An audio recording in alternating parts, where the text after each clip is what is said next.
Ewan.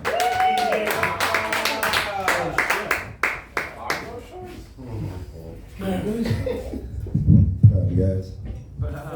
Why didn't the oyster share his food? Why not? He's shellfish.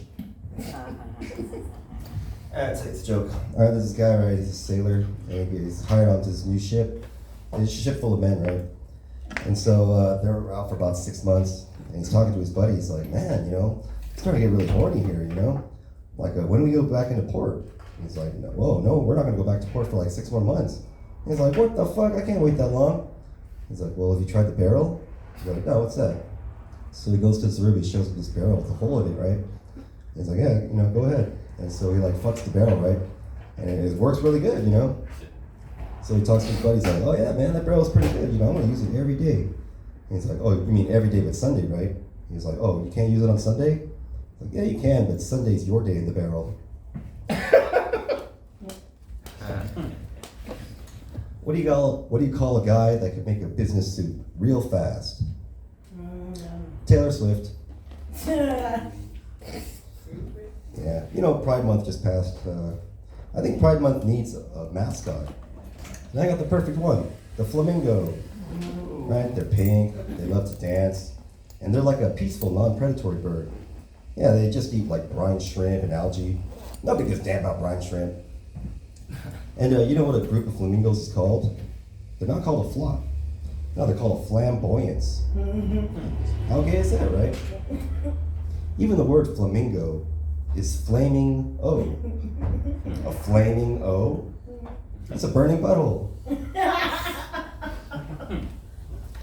Normally when a guy like brags about how big his dick is, he's usually just, it's usually really small, right? Like I was talking to this guy the other day, and he's like, oh yeah, man, my dick is so huge, I'm hung like a horse. I'm like, yeah, right, more like a seahorse. And I'll tell you the story. When I was in 8th grade, the very first day of 8th grade, there was this huge fight that everyone talks about to this day and stuff. It was between this little 7th grader named Viet, some kid I'd never even heard of, and Chago, right? Chago was his 8th grade. Everyone knew who Chago was. He was like this Mexican gangster kid. He had a bald head and shit, and his older brother was like some gang leader or something.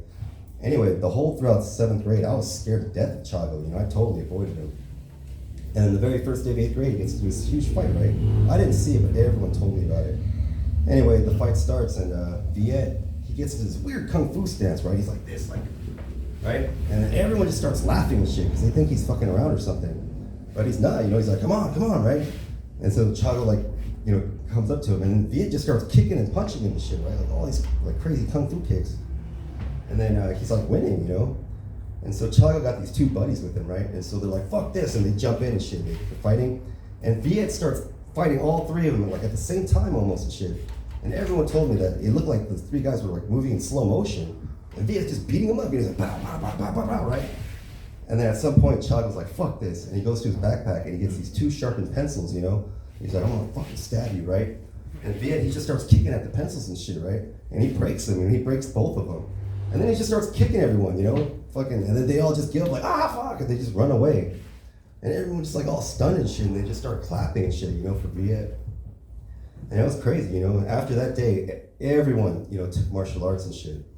Yeah, and after that, everyone stopped using pencils. And I'll tell you another story. One time I used to live in this really bad neighborhood, and one time the cops came, right? They had the whole neighborhood blocked off. And so I had to park up the street and walk up to my house. Now all the neighbors are kind of outside just milling around. So as I'm walking close to my house, one of them grabs me, I'm like, what the fuck? And it's not a neighbor, it's actually a plainclothes police detective or something. And he's like, what are you doing here, I'm like, I fucking live here, right? And he says something, right? He says, I forgot what it is, but it's really insulting. And they make me look all stupid in front of my neighbors and shit. So I'm like, man, fuck this, right? So I go to my house, I get a beer, and I'm watching him, I'm drinking the beer. And then after I'm done, I'm like, hey, you fucking pigs, right? And I throw it. And as soon as it shatters, all the cops, they all perk up and shit. And you can see they're all scared, And within 5 minutes, they were all out of there and shit. I was like, yeah, you fucking pigs, get out, this is my neighborhood. I didn't really say that, but anyway. Just goes to show that any problem can be solved with a bottle of beer. Yeah, I learned with some last jokes. Thank you. You know, comedians will always tell you two things, right? They always tell you when they just get booked on a show. They always tell you when they just had sex. That's a bit juvenile, right? Like myself, I haven't been booked on a show in over a month. But I did get laid last week, so whoa. My name's A1, I'm out of here, thank you.